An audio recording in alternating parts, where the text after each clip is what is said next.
The show features adults using adult language and discussing mature topics. You have been warned. Hello. Sorry for the wait, but we are back and live. Welcome back to Rime the Frostmaiden.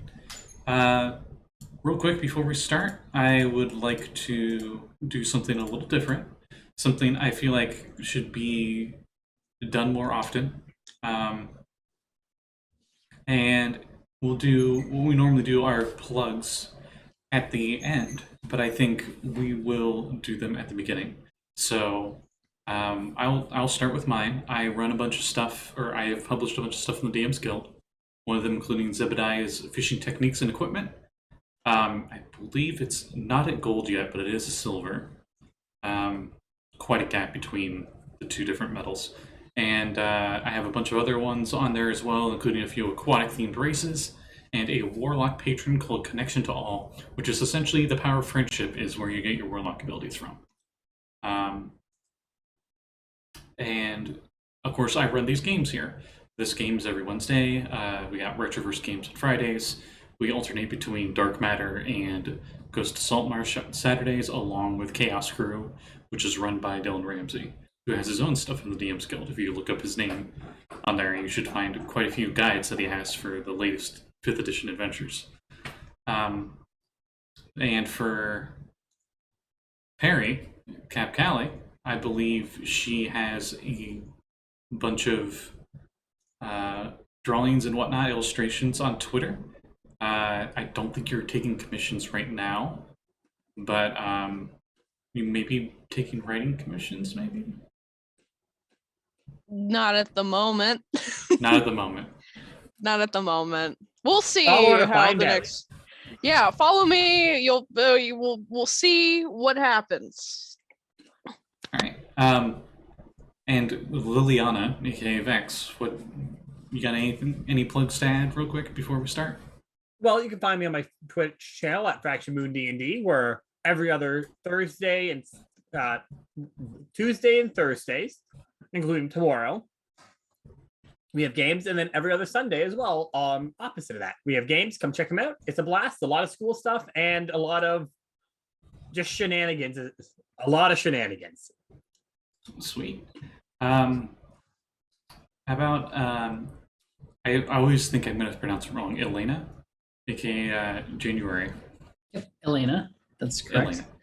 Hello, everybody. It's January_silence pretty much everywhere. I play in this game. I also play in a game that is sporadically updating on YouTube on a channel called Backed Channel 1, BACT Channel 1. It's using Mage Hand Press's Dark Matter setting called The Quest for the Quantum Rose. I also make D&D homebrew up on DM's Guild, but I'm considering moving some of my more recent projects, like the Veil Strider Ranger, over to Drive-Thru RPG. I'm kind of getting a little ambitious and gonna want to try and make my own setting, a la the wonderful Retroverse and some of the other stuff that's up there. So look for me on either of those places. I will be using the publishing label, The Sphinx Library, and I work with a bunch of really a couple talented artists, like our very own Lluis, who is not here, unfortunately. But I also work with a girl named Amara, who is at on Twitter at Burger Mama, BURRGER Mama, and she is a really good artist, does amazing stuff. Can't recommend her enough. But yeah, be a lookout for some stuff on either of those places, depending on which idea is more heavily dependent on things that aren't SRD. Yep, all those legalities. And all those lovely legalities. But hey, it's more room for me to be creative. But yeah, that's it for me. And Dr. Ripper, do you got anything else to add? Hello, I exist. Back to you. Gotcha, and that's a wonderful thing on its own. We are glad you exist, Matt. Yes. I think no matter how corny that sounds coming from us. But in any case, speaking of existing, when we last left off... We last left existence.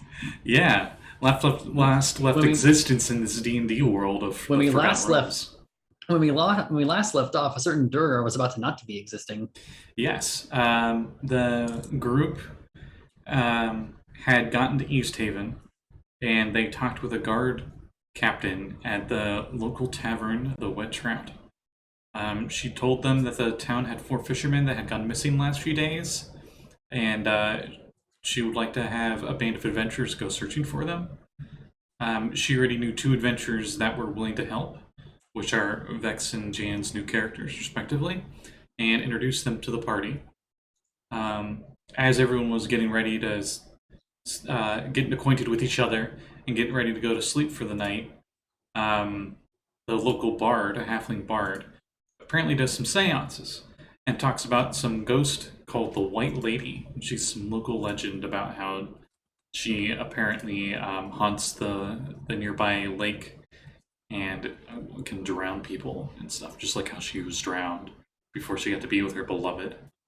And when the group went to go to the seance, they actually got to learn from the White Lady herself, who showed up, that there was a specific going-ons in town that maybe no one but a ghost would have known. Gray-skinned dwarves had been stalking the streets while invisible, and their intentions aren't good. They hide aboard this town, East Haven's town ferry, and also in the ruins of Din's Rest. So with this news, the group decided, instead of going to bed for the night, they were going to go check out the ferry, which is just right across the dock, because the inn they're at is right next to the docks here at East Haven. And they went to investigate, and they noticed a bunch of tracks inside, going in and out of the cabin that's on top of the long, maybe not abandoned, but mostly abandoned ferry. Just because the ice is frozen over and the ferry can't really go in and out of the dock, so it's just been sitting there. And found a bunch of bedrolls and what appeared to be a rolled up map. And as Liliana, I believe, no, Elena was going in to investigate, in the back corner of the room, a Drugar appeared, and he had conjured a dagger out of nowhere. It seemed to materialize into his hand, and the group rolled initiative. So we rolled initiative last time. So up very, very first is Liliana. So Liliana. All right. He's maybe 10 feet away. It's it's a small little cabin.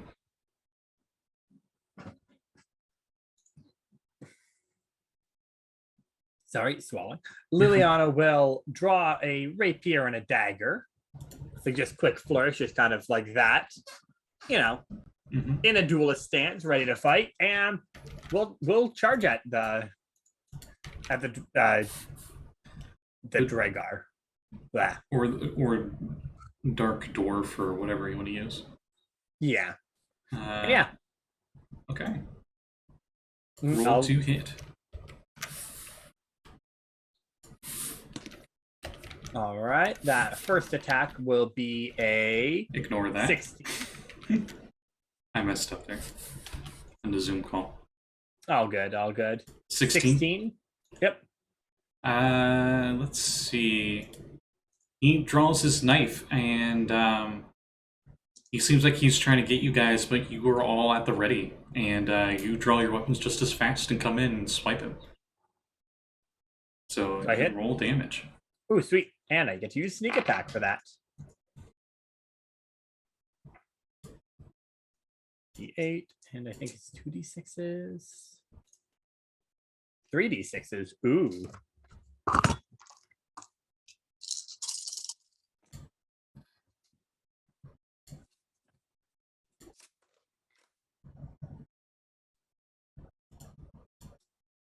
You do definitely have allies within 5 feet. Not that matters. That doesn't matter for me. I can trigger it no matter what. The nice thing about so that'll deal 23 points of damage. 23. Okay, you stab him in the chest and kind of curve it upwards.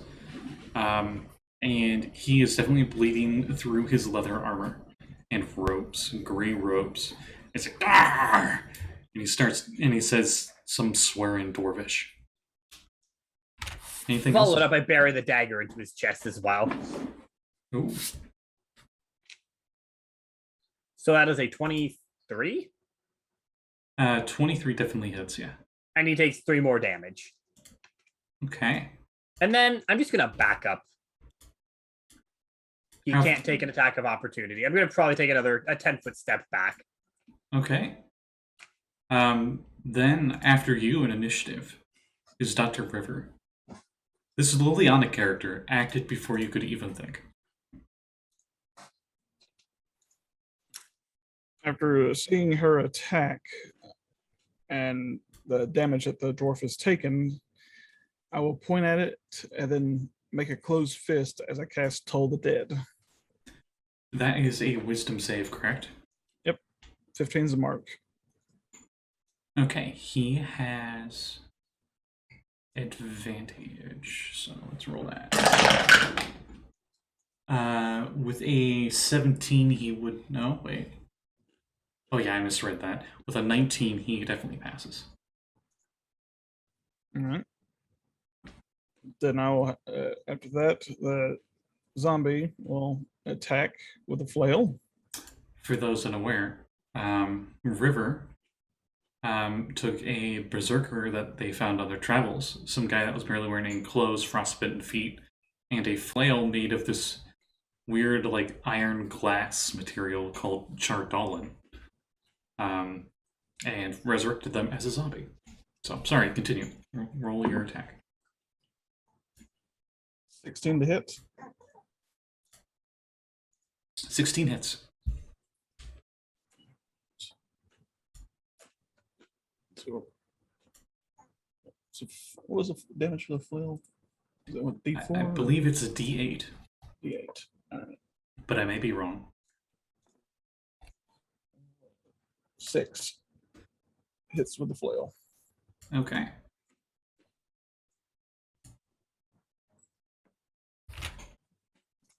And I guess that will be my turn. Okay. After you is Periwinkle. He's a very hardy dwarf. He just now, the blood just now starts to seep through his clothes. It's your turn to act. Okay. I'm gonna rage. And when I do that, I have to roll my special dice. I don't know what this is. Good old wand magic barbarian.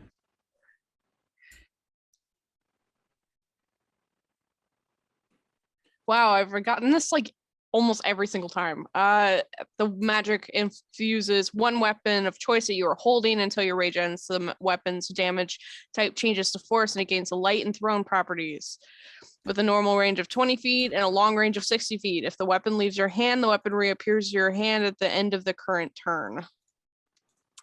So I'm just gonna run up to him.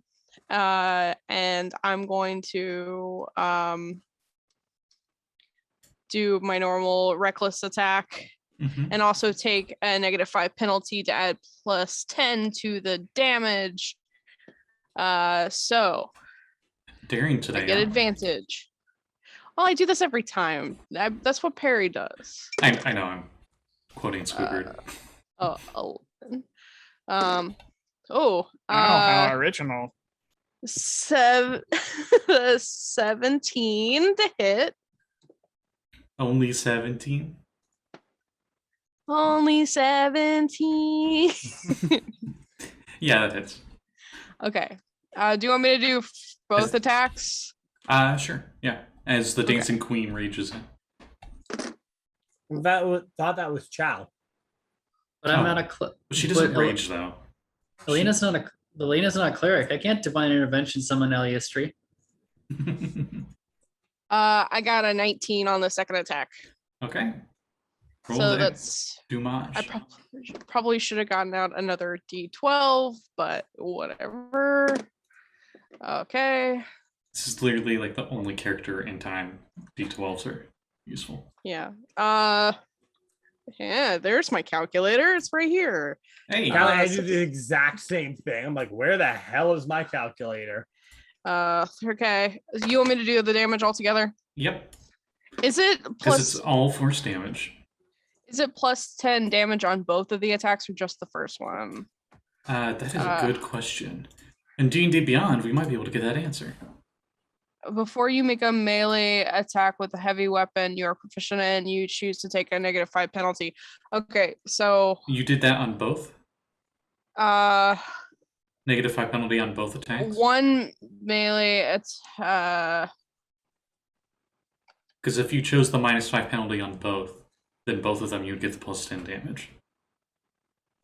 but it's a bonus action, so I don't know if I can do it on both. No, you can't. You can only do it on the Okay. one. Yeah, all right. So it's one. So it's just it's 30 damage in all. 30 damage. Yep. Okay. You hack the crap out of this dwarf. He's not looking so hot. Valgg, our Centaur fighter friend, since he's like 10 feet away, I guess he's just gonna charge in with his hooves. And attacks. Of course, because I'm rolling, he does not make it with the hooves. But I believe the hooves is a bonus action. Yeah, The it is, charge because is a the bonus charge is a action. bonus action. So then his main attack will be with, I believe he normally uses his hand axe, so I'll use that. Remember, the hooves are silvered. That That is doesn't true. help with hitting. No, but it might help with resistances. Maybe he's a were-dwarf. With an 18 with the hand axe, he does definitely hit. Dealing minimum damage, I'm sorry. Okay. Sorry, Valgg. And then, this dwarf is like barely standing as you all just kind of like piled in and beat the crap out of this dwarf. You know, they just kind of like appeared, and then it was just like a cartoon like cloud of just like all your weapons hitting it. We How just many times do we have JoJo's to tell him. you that, old man? As Elena, it is your turn. All right, going to you watch as Elena does that again. The whole burning in reverse thing with the pinkish purple knife as it comes out, and she swings it. First attack is a 19 to hit. Yeah, that hits. All right, and that is going to be 26 plus 8 plus 3d6 because there's an ally next to it. Several allies. That's 21 total. Okay, how do you finish them? Hey. All right. So as soon as Valgg catches it with the hand axe and pulls back, Elena swoops under his arm, does a spin, like crouches into a spin kick and knocks it off of its feet, and then as it's like flipping backwards, she comes down with the knife and brains it right between the two lobes with the psychic knife. And there is just a flash in his eyes as just everything inside of his brain is fried, and just pulls it free as it just disappears in her hand. But there is no blood as she pulls it free. It phased right through his skull. Well, he's profusely bleeding from many other open wounds, so he Just that wound doesn't bleed. just from the crazy volley attacks of everybody, just pretty much splatters into the wall and then falls into the ground. Drugar blood everywhere.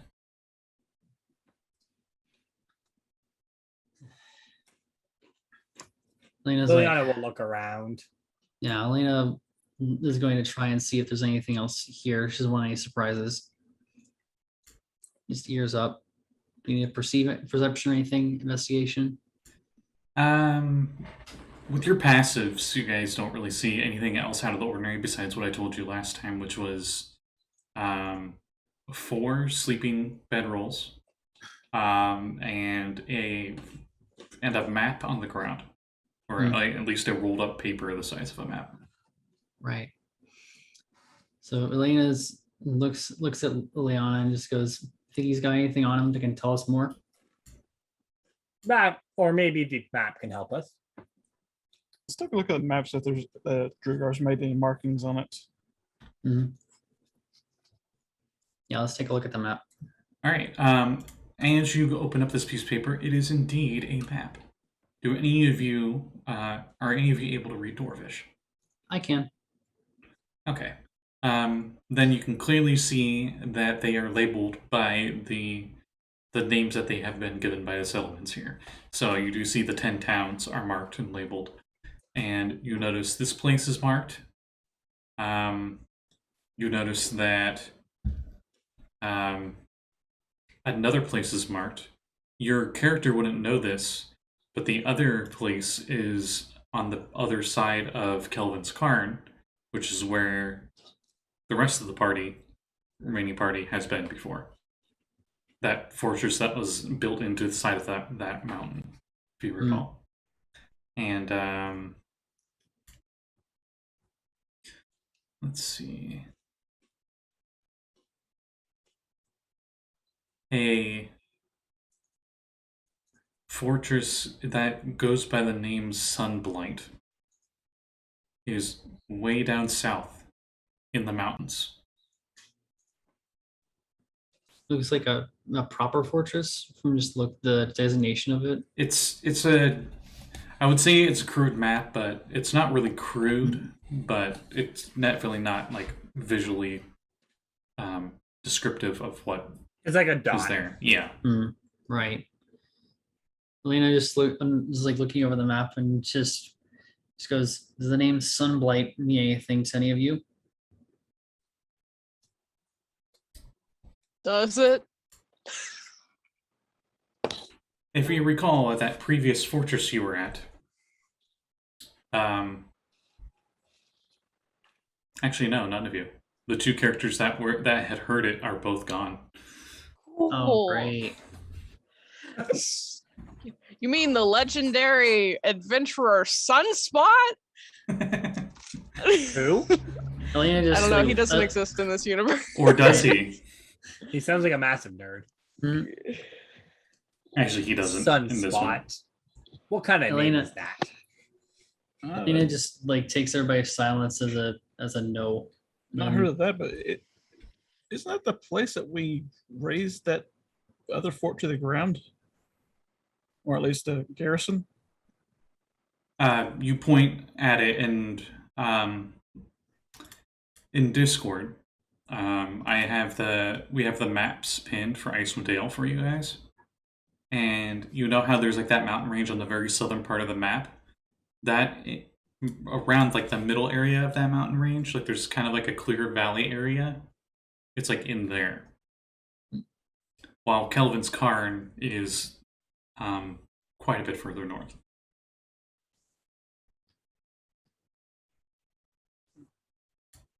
On this map, judging by how far the last place was and Kelvin's Cairn, how far away is that new fortress at? A few days to travel south. Especially since you can't really go through the mountains. You'd have to go around into the valley. Makes it more defensible. It's a good position. We should hold on to this, but we all should try to locate those 4 fishermen. Mm-hmm. I would still, we don't know when the attack from the Duragar are coming. And it's better that we make everybody alert now or try and act on that first. I think at least. The dagger that this Drugar had disappears the second their last breath is drawn. Yeah. I figured as much. Scotty, how Mhm. recently do these beds look slept in? Give me a survival check All right. or investigation. All right. Which am I better at? If you're a rogue, it should probably be investigation. Survival. It is, but not by much. That'll be a 17. I mean, definitely recently, probably within the last 24 hours. How many All have of them them. been slept in? All of them? All 4. Look, Liliana will say, well, we have a few more things to deal with here. There's 4 beds, and all of them have been slept in recently. They're here for some reason. I know that they're scouting out here, just getting a lay of the land. We Alina's should gonna. continue to search around. Valgg, you want to go tell Prism and warn the city about what we found so far? Yes. See if you can get the captain. And he gallops away. Yeah. Valgg should. Well, Alina will make His sure that voice- he's. Does his voice change? Sounds a little Never harsh. heard him do that before. Alina will make sure that Valgg knows to tell the captain and the speaker specifically if he can talk to them. You might want to actually let Lluis know that. Right, we'll do. Yeah. As soon as Valgg trots out, Alina looks over at the body of the Duragar and then turns to River. She goes, "Excuse me, little skull friend." You notice that one of the eyes in the Drugar, you're used to this, Elena, but one of the eyes has rolled back, but the other one hasn't. And you know that's specifically because you stabbed it in the brain. Right. Yeah, she turns to River and asks, and it gets his attention. Yes. I'm presuming by your headwear and looks over the zombie company that you're accustomed to working with the dead. You could assume that, yes. Do you think we can get any answers out of him? Points over at the corpse. Well, I might. At this point, like but, half the the brain room damage. is a blood puddle. Still better than nothing. Maybe if he didn't suffer a catastrophic, head injury. River, you would know that that doesn't matter for this spell. Oh. As long as there's a mouth that's functional, it can work. It can work on skeletons, and skeletons have literally no brain. Looking at you, Bark. Anyway. I was going to say, especially Bark. Yeah. Let's yeah. see if our decaying friend here has anything to say. You can't Go speak with dead down. on it? Yes. Okay. Even though his lungs are very filled with blood, you hear him breathe in, but as he breathes in, it sounds almost like a I'm sorry, the only thing I can think of is a bong, where it's like the liquids churning. Like a noise or whatever you Yep, I know that noise well. what is that called? Like, not a respirator. Blurbling. I call it blurbling pretty Okay. much. Blurbling of blood within his throat as he breathes in some air. Besides that, the body is motionless.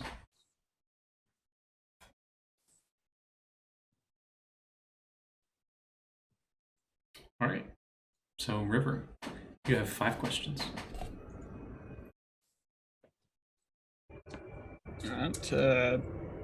I'm guessing that would I be able to talk to it that I brought it back, or is it still only speaking Dwarvish? You know that it would speak whatever languages it knew when it was alive. And you also know Speak with Dead does not guarantee that it will answer your questions.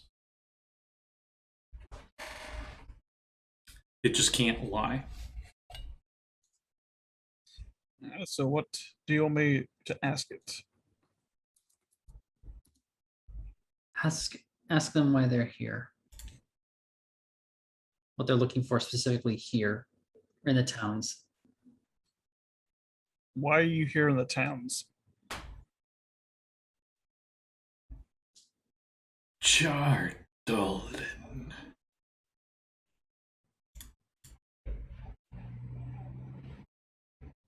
Anyone know what a chardlin means? You all would. We all would. As probably River and Perry look over at your undead companion's mace that is, or flail that is made of it. Oh,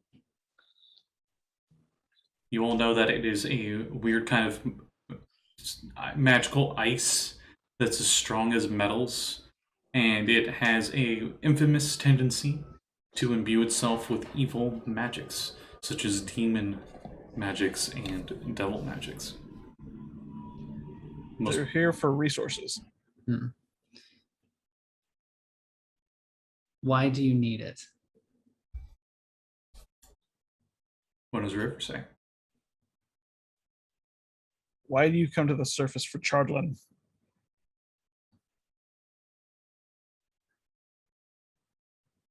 In Dwarvish, because they only know 2 languages and neither of them are common. You say, for my father, Zardarok Sunblight. Sunblight. Mhm. Perry, isn't that the one from that one fella talked about at the fort? Like the leader? would I know that? I don't. I don't remember. I'm sorry. Give me an Uh, intelligence roll, Oh, because Okay. this is recalling a specific piece of information that you've heard once. Come on, Perry. Come on, Perry. We Come on, believe in you. Perry. Straight intelligence. Yep, 12. Ooh, whammy. the name does sound familiar, and it's just like on the tip of your tongue, but you can't quite remember. It's on the tip of my tongue. I don't know. I wish Valgg was here. Meanwhile, Valgg's having like a song that's like his big musical moment that is like, am I a horse or am I a man? It's like that. I'm that, a horsey man. It's like the I'm a scene from. manly horse. It's like that the scene. glaciers are alive with a sound of my hooves. murder. It's like that scene from Adventure Time where I forget who it is delivering that package and he's just going the safe way, and the guy's like, "May I hold that for you, sir? May I hold that for you, sir?" It's just like a little tune. But no. I thought you were gonna go with James Baxter for a moment, because that's what I always think of for horses in Adventure Time. He's not a horse. He's a centaur. So what I'm getting so far, they're here to get this precious metal for their leader. So that's 2 questions. We have 3 more. Mm-hmm. Is there more of them They're around here? They're probably. I mean, there's 4 Here, sleeping yes. bags here. There's 4 There's sleeping 3 bags here. The yawn There's is at least probably 4. in character because it is probably like 2 a.m. for you guys. Yeah. So do you want me to ask him how many more are in his tribe, or where his friends are here? If Sunblight is where they're located, and if it said on the map it's a fortress, right, Scotty? It is a fortress. Mhm. Elena, you can roll me a history check, actually, since you have that background about not liking Drugar.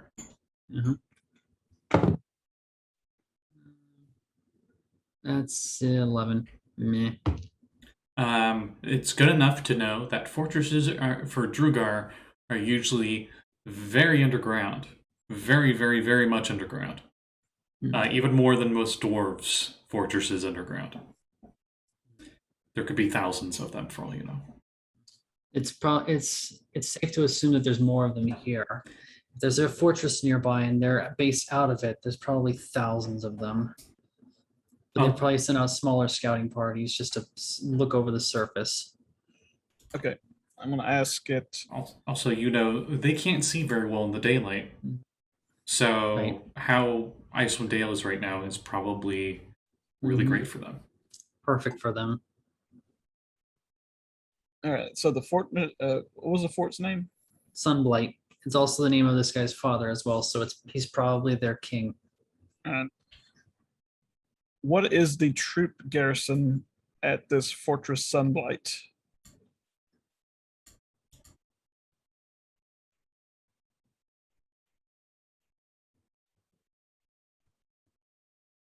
You're just asking how many are stationed there?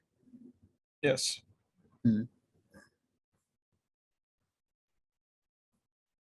More than you can handle. It's an army. Proper Okay. army. All right, 2 more. All right. We should ask them what they're when they're attacking and what their goal is. We're actually we need to know when, but we also need to know with what. Their goal is probably to set up a post here or something. Like a permanent foothold on the surface. The conditions are too right for that.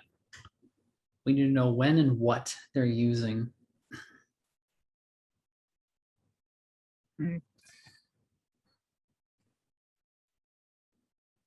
What is your plan for attack?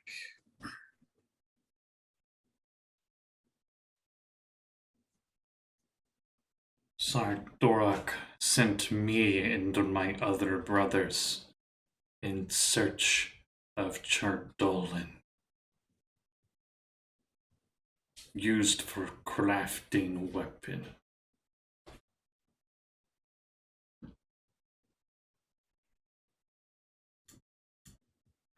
Skating around the answer there. I mean, they did say to craft a weapon, so to make a weapon, they're going to use weapons to attack. That's kind of what I expected. That's actually more than I expected. You would have heard specifically a weapon, not weapons. They're building some kind of weapon with it, not just standard armaments. Hey guys, So- if the 2 people who are there, if you remember, they did talk about a dragon. Yeah. There I was a can't- dragon. No, actually, they I- would not. They wouldn't have learned that secondhand from Wild.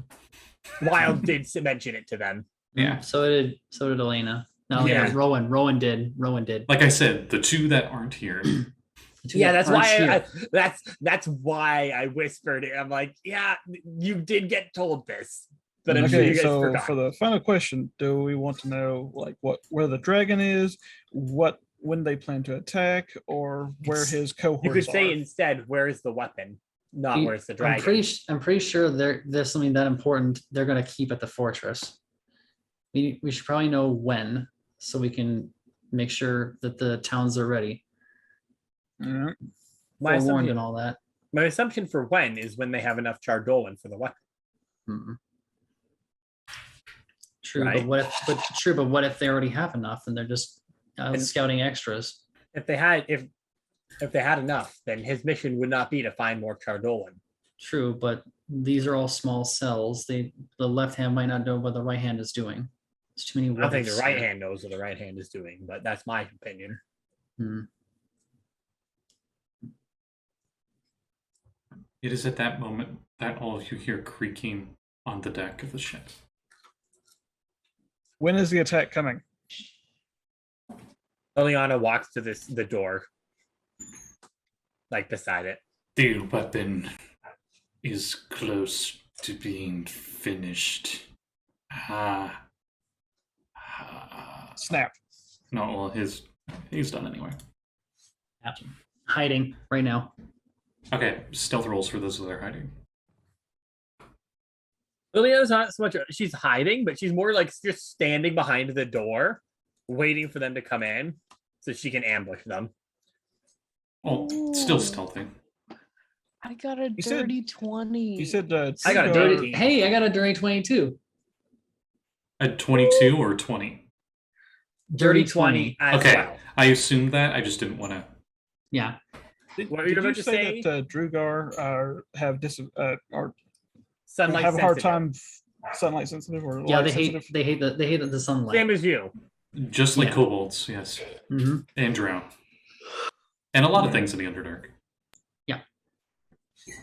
But And in theirs, real life. but theirs are special. Elena just smirks. And just knowing it, their sunlight sensitivity is special. But yeah. So what is everyone else doing? I think Perry, Elena, and Liliana go to kind of hide. Is there only one way into this room? Yes, it's a small little cabin on top of the ferry. I ready to attack. If anything comes to that door. Okay. The creaking gets closer and closer, and it sounds like multiple steps or multiple feet. I'm readying as well. As well. Me too. Watch, he's gonna be a kid. We're gonna just drop kick this kid. I mean, I've already shot one. The Not door, again. the door's wide open, right? No. I mean, I assume we would have closed it. Okay. We weren't raising a barn. It is fucking cold outside, so Okay. glances in the direction that Valgg went.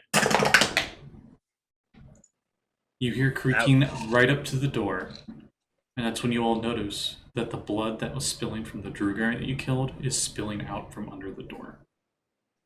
all right. Liliana breaks the fucking door down now. And after Now she a knows. brief moment of pause, you hear the footsteps start to move away and a murmur of something in Dwarvish. Specifically, those of you that know Dwarvish, it would have been the equivalent of fuck that. And then starting to move away as you burst the door open. Yeah, And we rock roll it through the initiative. door. Nice. Let me reset everybody's initiatives, including theirs. Right, 19 for Elena. Elena, 19. Okay. How about Liliana? 20. River? 16. Periwinkle. We do this all the time, Mavs. I also got a 16. And yes, his dex is better. And we know this. This is the way. You sound almost spiteful. I'm not. I mean, you're going in like a bull in a china shop. I'm just going between your legs. So. I'm going like I think I roll well, and then I still end up going like. I mean, you are a strength-based character in a party of dex-based. It's All right, true. so You're participating. this actually works out really well. So Liliana, you are first in initiative. You kick the door open. The door swings open. And on the other side, you see fresh footprints in the snow on the deck, but no Right. enemies. All right. Do I hear? It's I like heard right in front of you where the footsteps are. So do I prints. see them going away, or just Looks like they were going towards. What's your passive perception? 15, I think. Okay, you would hear creaking of like a few steps going backwards, and you do notice like new ones appear as they seem surprised and have turned around. Liliana is going for the closest one she can see, in quotes. Okay, And you would have disadvantage, but you Yep. swing at them. Oh, pretty good. That is an 18. Yeah, you stab them. All right. Ooh, Unfortunately, don't get sneak attack for this. they do have to roll concentration. That's cool. So that'll be 10 points of damage. Okay, you definitely make contact with something, and there is a yelp of pain. Is he still invisible? And as you pull your weapon out, there is blood on it. Remember, everybody, by the by, I just remembered, we can all speak telepathically for 5 hours. So we can all relate everything to each other as long as we're within a mile of each other. Wait, what? Yeah, I used psychic whispers last Yeah. session. Oh, right. I get So one it's- free use per long rest. I was saying, I think Still that's like invisible? telekinetic bond spell too. I was like, wait, you did that with Mhm. everybody? What? I get it on everybody that was in that room. So Valgg probably would hear stuff too if he's within a mile. Yeah. So Scotty is still invisible. Yes. He's still taking a follow-up hit of 18 again. That was a disadvantage. Yes, I rolled a 10. Okay, go ahead. He takes 3 more points of damage. Okay, still invisible. Liliana will call out in the psychic thing. They're outside trying to run. I've got one of them. And on that note, it is Elena's turn. And just go ahead, Scotty. Hmm? I think you're gonna say something. No, go ahead. All right. Elena will just think, got that, I'll get the others. And I will, my passive's 15. Do I need to roll to like hear any of them? No. So here's the weird rules with invisibility. They're not stealthing, but you can't see them. So you know the general location where they're at, but they could try to like swiftly move and dodge out of the way, which is why, and you wouldn't be able to see their movements. Their finite movements, which is why you have disadvantage. Otherwise, you know which square they're in, so to speak. All right, so I'm going to use one of my psychic blades and huck one of them at them. Okay. That is the first one is going to be a whiff. That is a plus the 12. Okay. You throw it and it seems like goes straight through where you thought they were at. Right, and second, I'm going to use my bonus action for my follow-up one because I do get a follow-up with this. It's a smaller damage dice, but it's still another attack. Mm-hmm. I like Soul Knife. It was one. It was funny because that was one I said it before. That was one I was looking at. On a side tangent, my favorite second level spell that I never really get to use that often is Shadow Blade, where essentially you make like a shadow version of a Soul Knife, and it's really cool. Yeah, it's so cool. It's so useful too, actually. Mm-hmm. And that one is especially if you dual wield and you can just have it in your offhand. That one's even worse. It's a 10. Okay. You hear a chuckle from one of them. Like, can I zero in on it? Or actually, maybe not a chuckle. More probably just like a grunt of frustration. They're not. They don't feel cocky here. You definitely outnumber them. Right. I just do. I mean, do we outnumber them? Oh, I guess we do. Yeah, we killed the one other. Right. She just hears that, and then her head just slowly turns in the direction, just like it just smirks. And she goes, "Oh, you think you're clever, don't you?" Do you use telepathy? Oh no, you can't. It has to be something you can see. I say that aloud, and I say it in Dwarvish. Okay. That's my turn. After you, it is River's turn. And I know River's very limited because a lot of things are target you can see. well, as I'm looking at the ground, I will look for any movement as I fire it.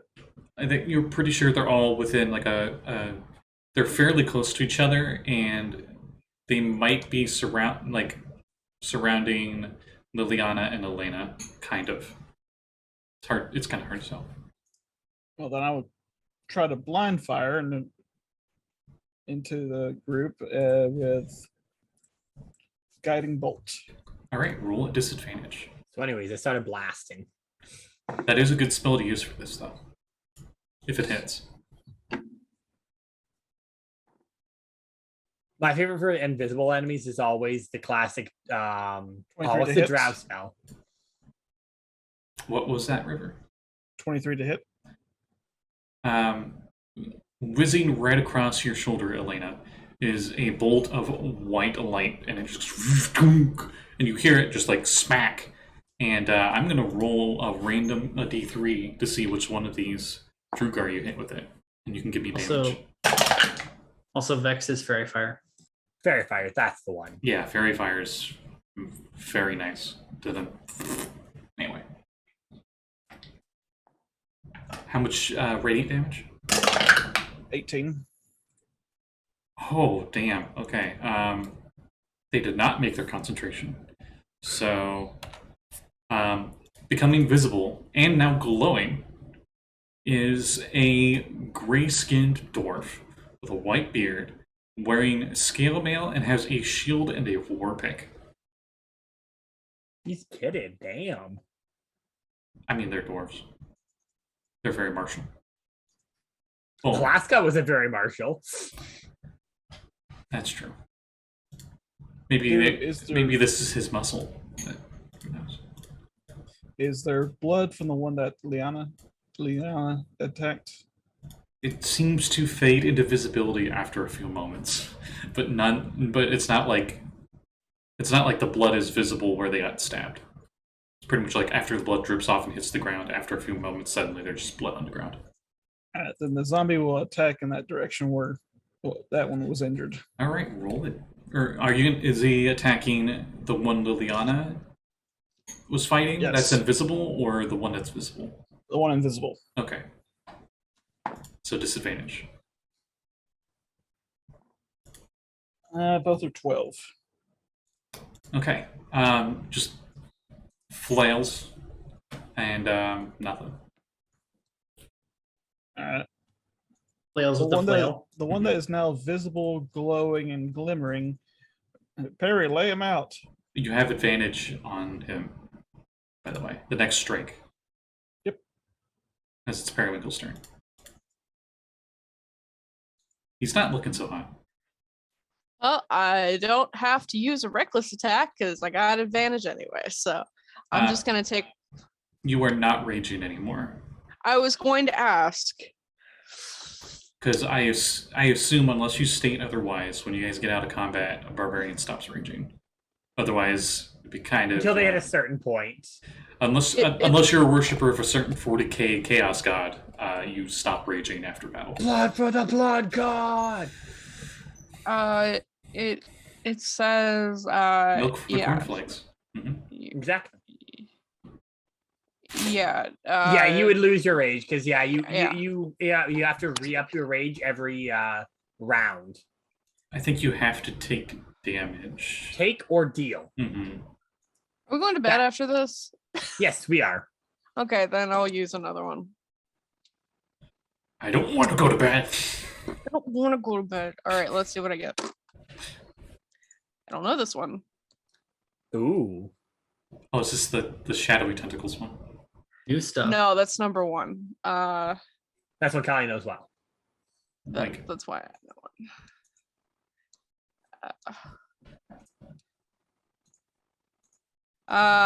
one. Whenever a creature hits you with an attack roll before your rage ends, that creature takes 1d6 force damage as magic lashes out in retribution. All right, there's like a weird like force field shimmering around Perry. Like in iridescent kind of like soap bubble, like shifting rainbow color kind of thing, maybe. Kind of more Whatever. like a light distortion, almost like there's like an invisible shell around Perry. She has a bubble shield. I'm gonna get out another. Well, no, let's counting my chickens before they hatch. I'm gonna roll at advantage. Okay. Oh, what are you swinging at? The one that's all lit up. Okay. Yeah. The one that's lit AF. Yeah. So the first attack is a 9. All right. You are overconfident with your swing, and you come down with a straight up strike, and the dwarf shows their martial prowess by putting up their shield and deflecting your attack with it. Okay. Well, here's my second attack. And the glowing stops. So this is not an advantage, then. Nope. Can I still say I recklessly attack? I believe you have to say that at the beginning of the action. On your first attack. That was the gamble here. I mean, but it still is visible, so you don't have disadvantage. Yeah, exactly. Okay. And it is without the thing. Yeah, just normal attack. It's a 19. As they deflect with their shield, you actually see an opening, and you pull the axe back up, and you strike. So roll damage. Okay. 11. Oh yeah, they did. As he falls onto his back. And I won't describe it in gory detail, but did. He hurted. Okay, fine. I'll describe it in some gory detail. Half of his face is gone, and like his jaw's kind of hanging a bit, and he's just bleeding. Gross. Jocelyn. Gross.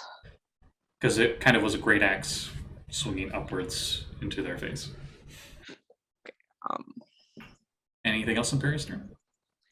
no, my bonus action was to rage. Okay. Hey, the enemy actually gets to do something in these fights. Crazy, right? They're gonna run away. That's a first. No. Suddenly, the two that are left that were not visible become visible as they grow in size. And now they're ogre-sized dwarves. Well, hey, they made those bigger targets. Cool. One of them with a clear stab wound in them. That comically grows with them. So it looks like a large-sized creature stabbed them. And they do not like Liliana. So they swing. Actually, wait, I think this is their action to do this. Yeah, because I think that enlarge reduce, if that's what they're using to grow. It's a special ability they have. It's not enlarge reduce. It's kind of like it. It's enlarge reduce, but it's not really. It's the best description of it. Well, okay. It is Liliana's turn. Liliana just looks at the one she stabs, just shakes her head, like, you are such a dumb fuck, pretty much. So that'll be a 18 to hit. Yep. The looker just like, what is your plan? What was your plan here? Pretty much. Thank you for Dumbass. giving me bigger targets. This one's slightly skinnier than the other one, by the way. 18 damage for the first hit. Dead. And she'll turn on the other one with her dagger and stab him too. Okay. For good measure. That is a 19 on the die, so I'm assuming that's going to hit. Since you did not use your sneak attack yet, yes? Nope, I did. I did for that first attack. Oh, well, yeah, you hit.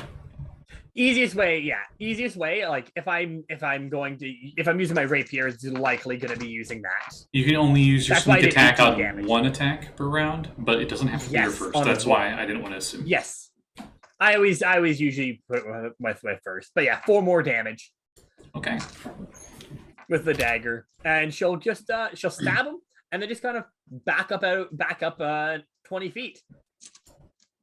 Okay. God, I love being an annoying prick with this this ability. So they can't swing at you when you do that. No, because of my I believe it's like fancy footwork or something. Yeah, that's what I thought. Yeah. I was assuming as such.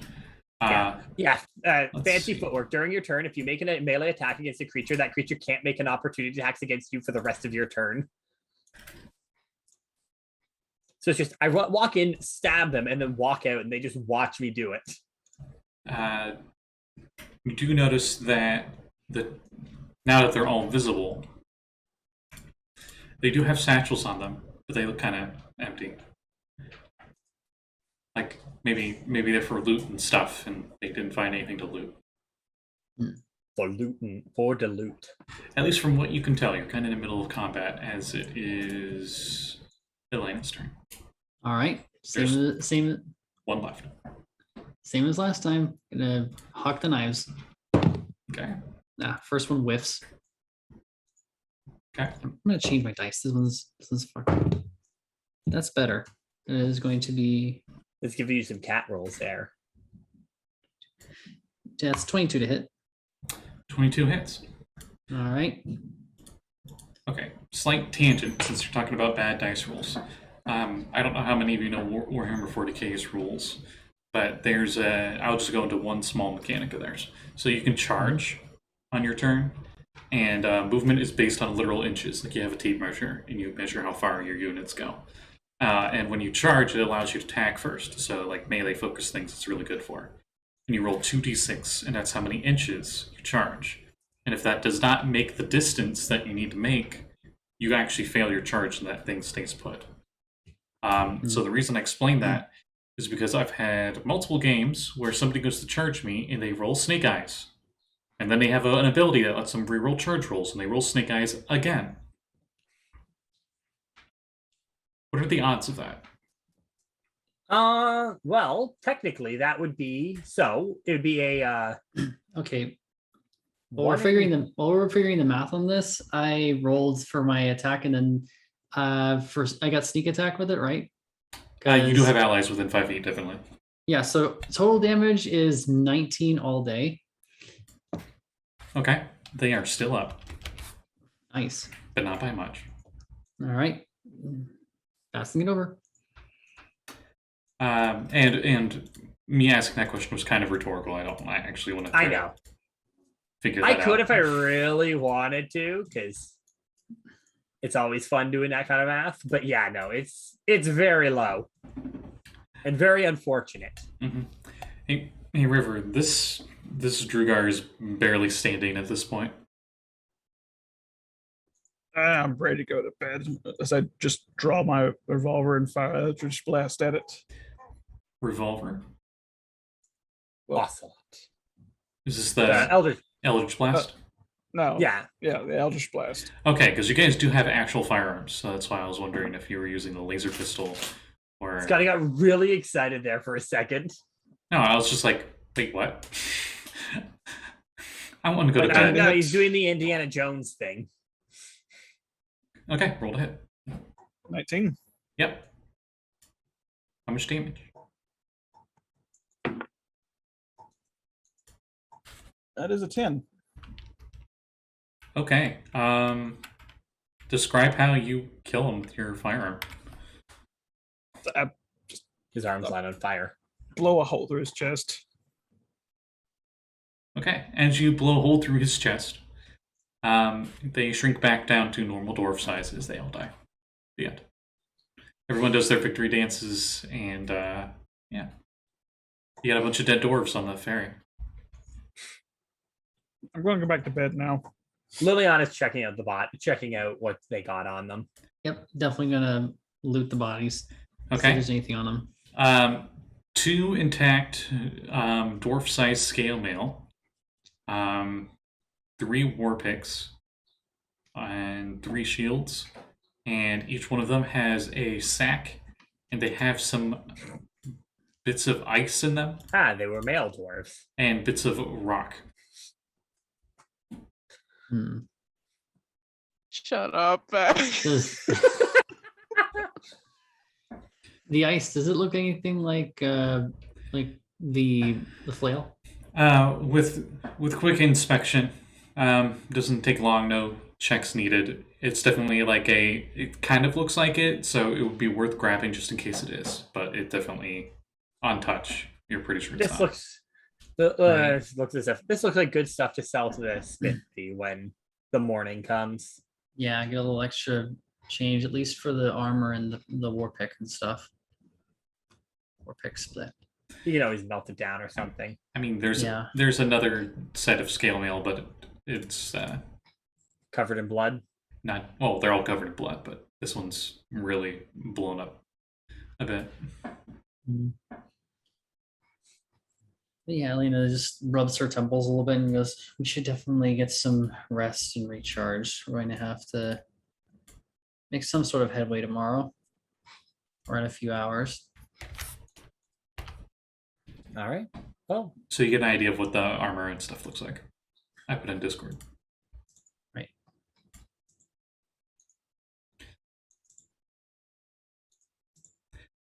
You all can use. Oh, and I might as well roll this.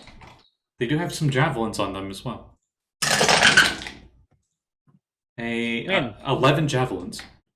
god damn. Nice. That's a lot of javelins.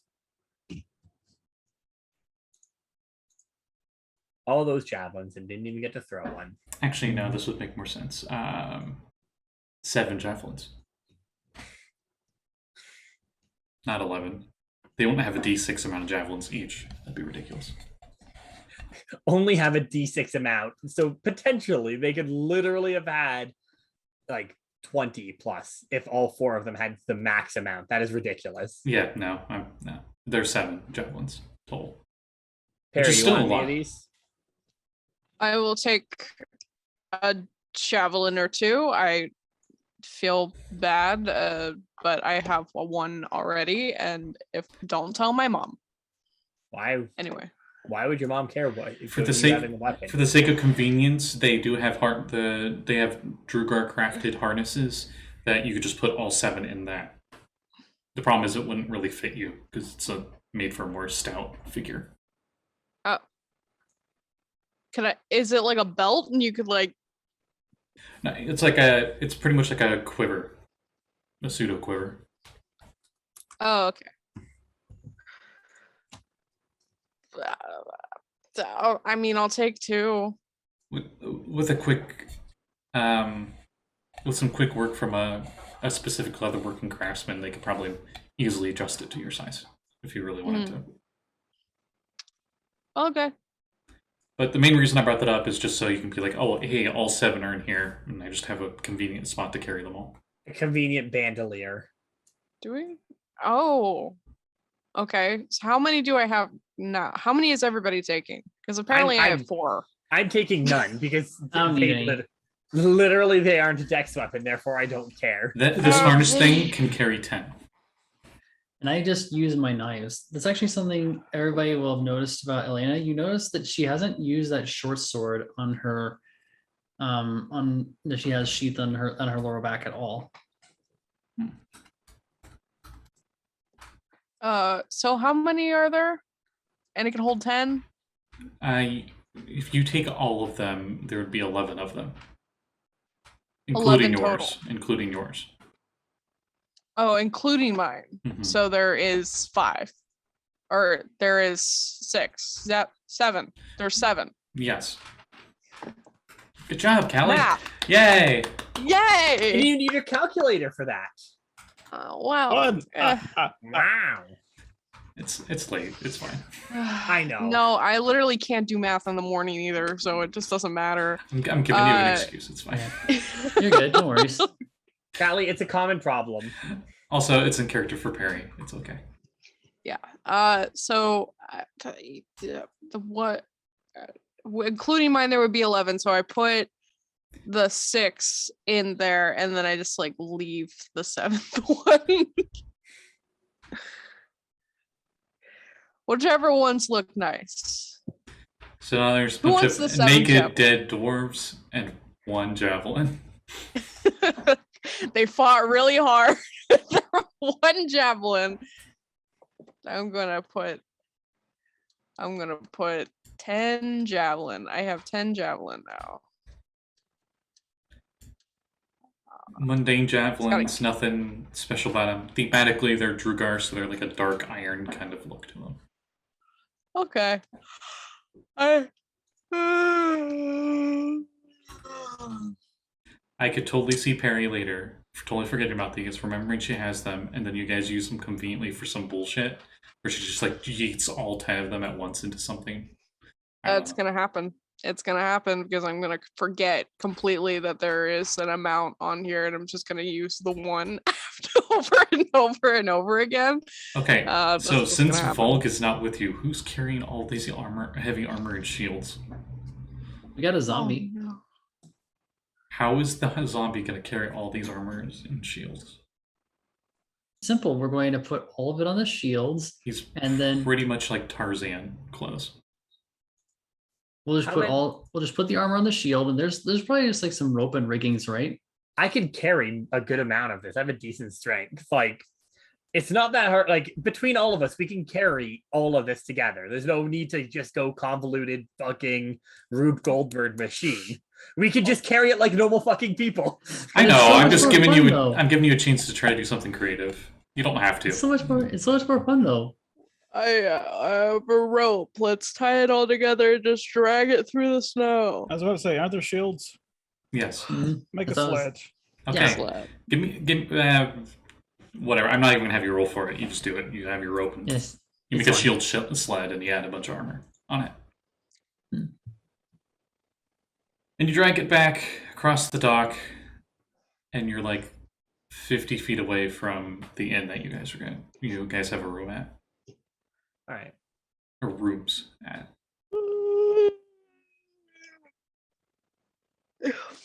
Is it dawn yet? It's never dawn in Icewind Dale. At least not now. No.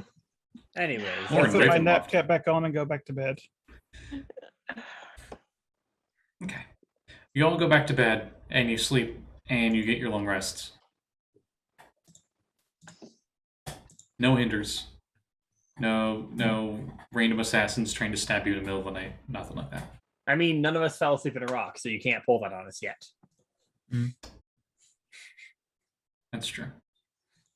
I have to wait till one of us gets meld with stone, and then you do that. Well, they wouldn't be able to find you either, unless they knew that you slept in the stone. In any case, paranoid druid character reference of mine aside, you all wake up in the morning, fully rested and all that.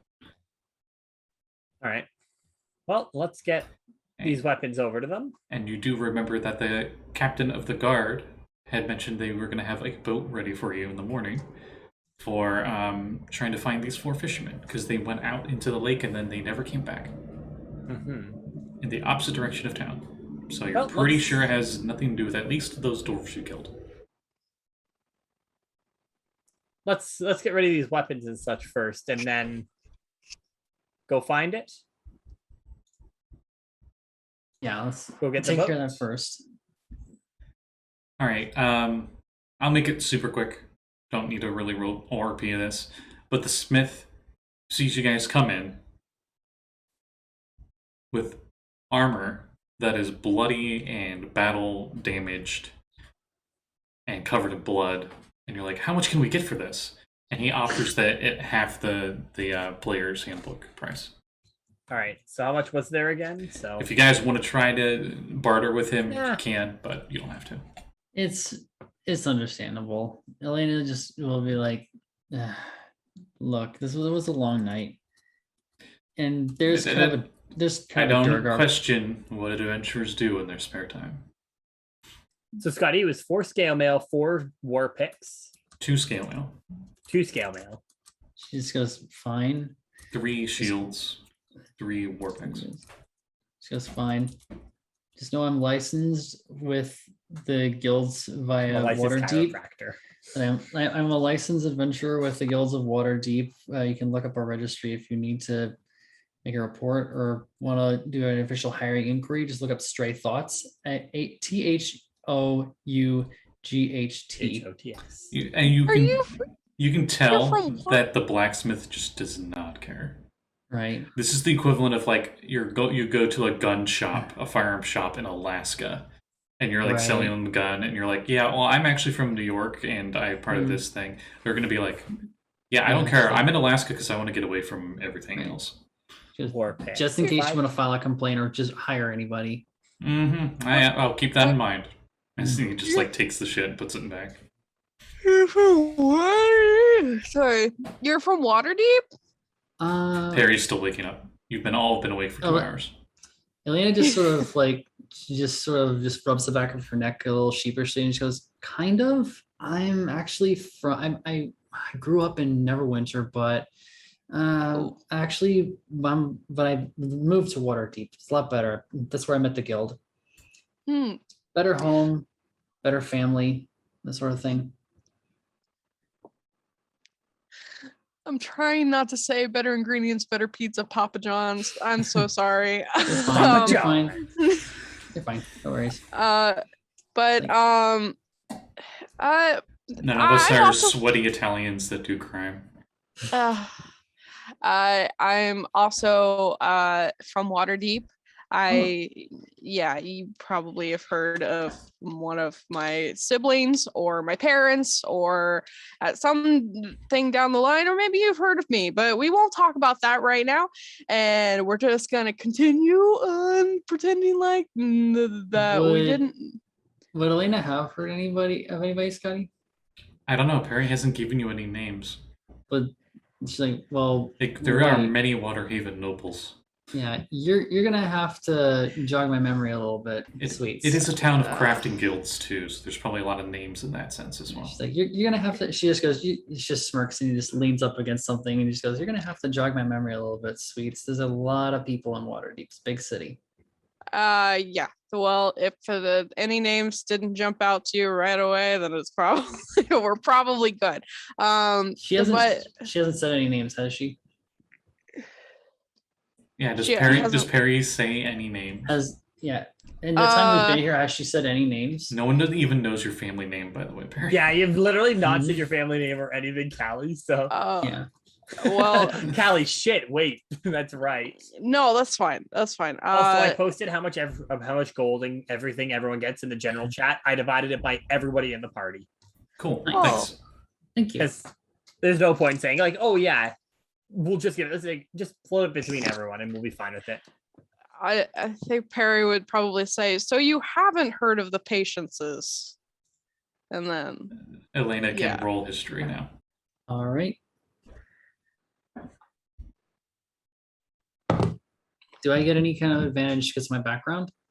What does your background give you as a feature? Let's see, features, and traits. Oh, let me look at your character sheet actually. That might help. Notes. Description. Prodigal son. As a former noble, you can assume your noble bearing like a mask, using wit and deceit to make your way in the world. Your deeply ingrained social graces help immensely when dealing with common folk and merchants, while also helping give you the ability to easily adapt to the customs and graces of other people and cultures. Despite the years away, your knowledge of the nobility proves useful when making deals with nobles or when infiltrating the clandestine meetings of nobility. From what I can see here, most of the nobility and such in these titles that you know of would Mhm. be from Neverwinter. Mm. So I would say because that specific locale's different, you wouldn't get any bonuses. Right. That's fair. Oh, not bad. 22. Yeah, you know a lot. The patience is, well, relatively, you know a lot. The patiences are a adventuring family.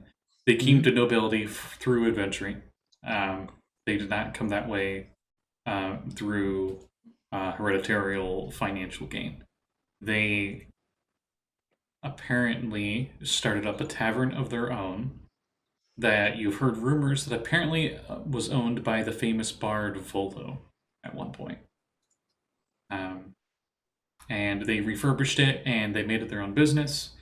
And they have a friend of theirs that is a dwarf that owns her own brewing and tavern franchise. And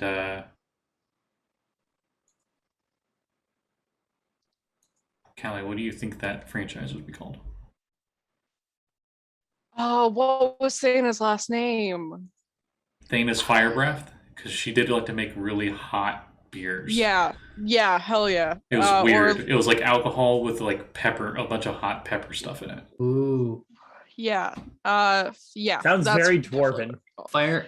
She was I a just had drunken something- master, so yeah. Yeah. I just had something tickle my brain for a name idea. Fire Breath Spirits. Mm, And now that you think about it, I'm not sure how long this character has been in Icewind Dale, but there has been a new tavern that has like a Thingna name to it. She's probably been here for like maybe a couple weeks or something like that. Oh, then you would have heard of that. Yeah.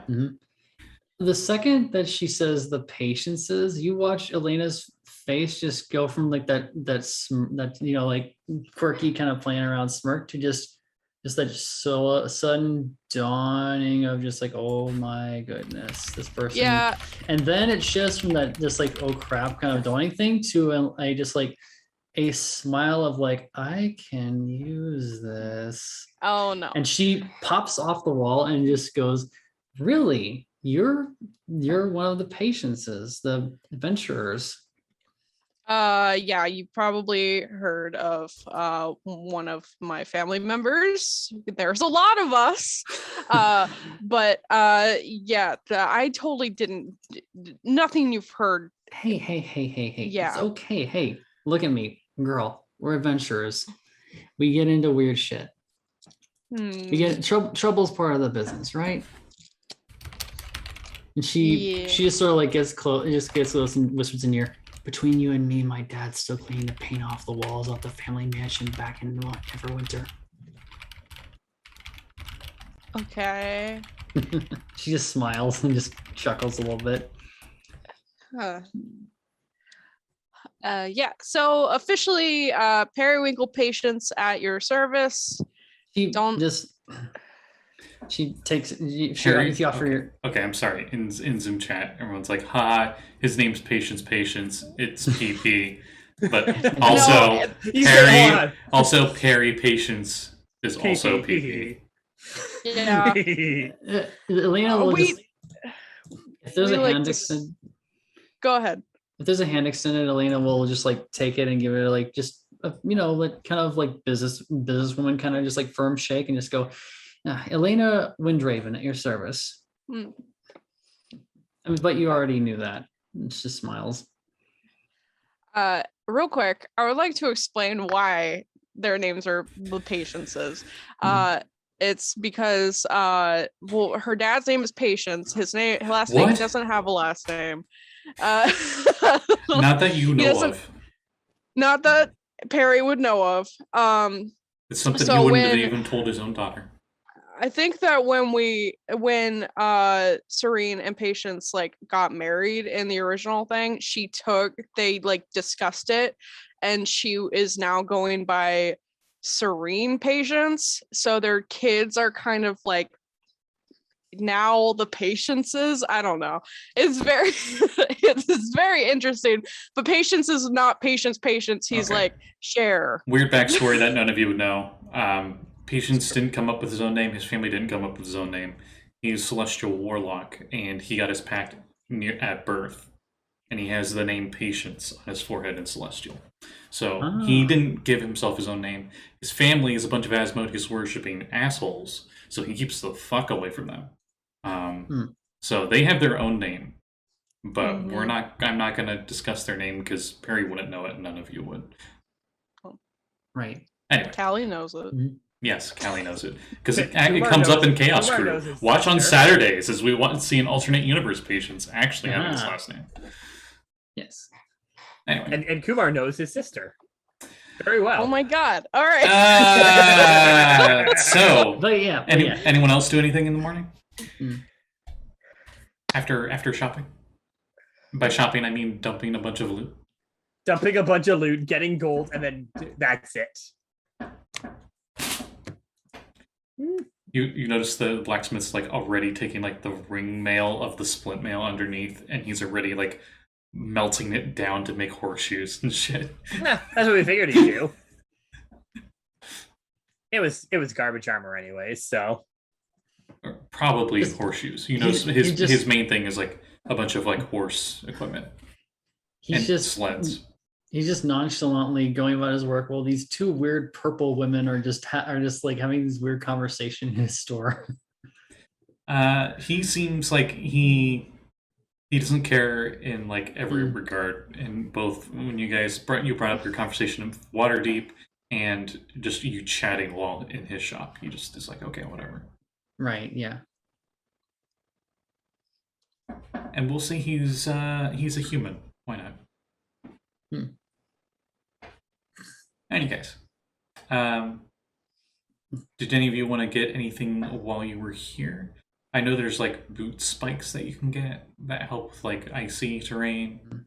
actually I should do that because now that I don't have, Why did I bring that up? Because I don't know the price. I should really get that because I no longer have climbing speed.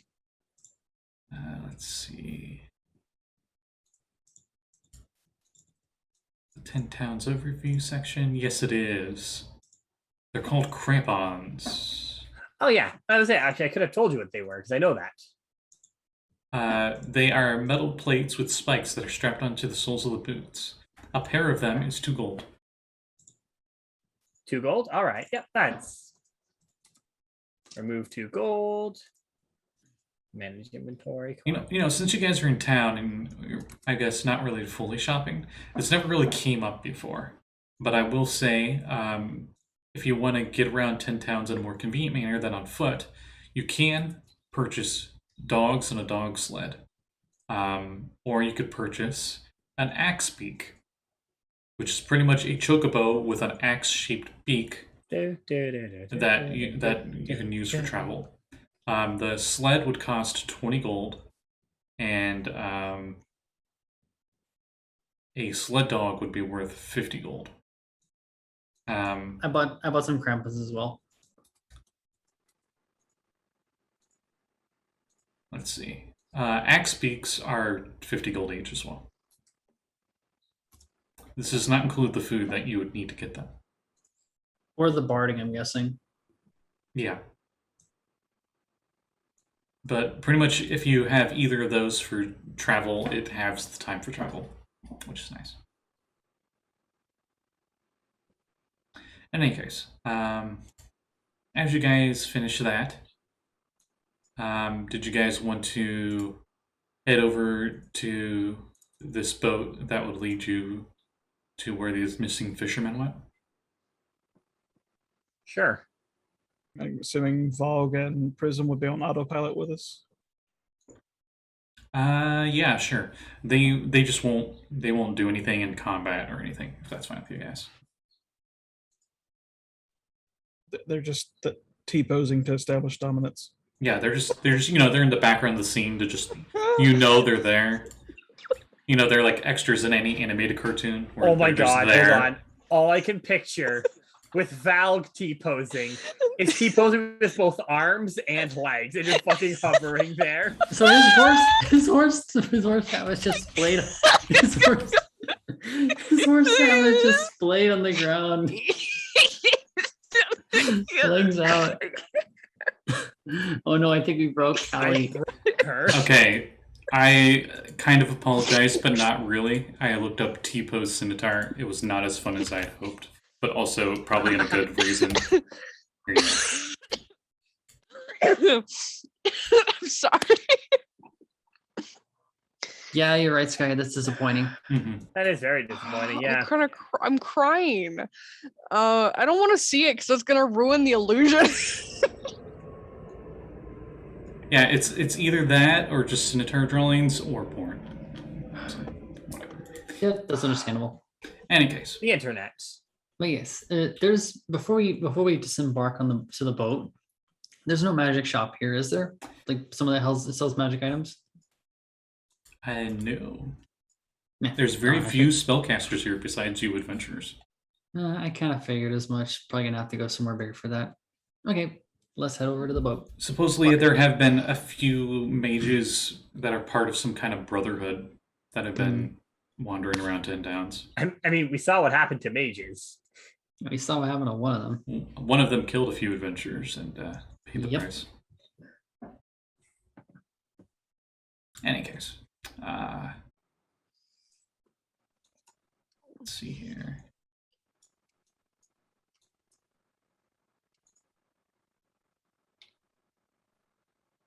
So you get on your boat and you start to travel out. Most of Lac Dinnershire is covered in ice. So you're thinking those that go out and fish, they got to be some pretty hardy fishermen to deal with this kind of stuff. AKA the what is that show called? The crab fishing show or whatever. I know exactly what show you're watching. Deadliest Catch is the one. Yeah, they're like deadliest catch fishermen essentially. Because that's what my dad fucking is obsessed with that show. But not as like dramatic and as exciting. So all the bad stuff and none of the glory of that show.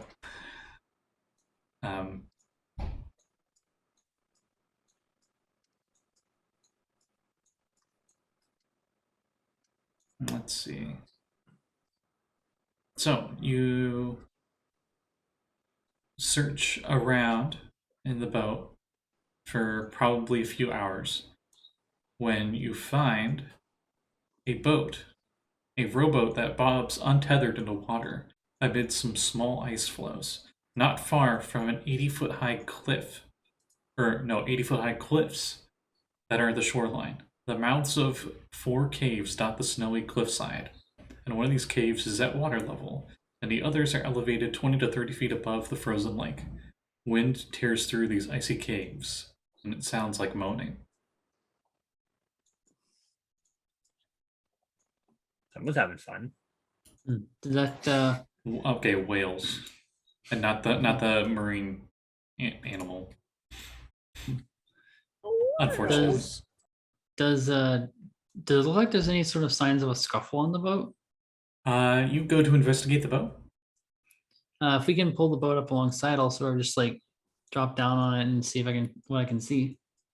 You find inside 4 oars, 4 sets of fishing tackle, and a dozen empty bottles lying around in there. You notice Nothing one of else. the sets of fishing tackle is not like the others. Hmm. It appears to be gnomish in make. Interesting. Looking So, at it, is there anything kinda like steampunky. besides? Ah, nice. Definitely going to take a look at that one later. So just put that one up on the boat. Roll me a d6. D6. 5. Okay, as I load up my giant document of aquatic stuff.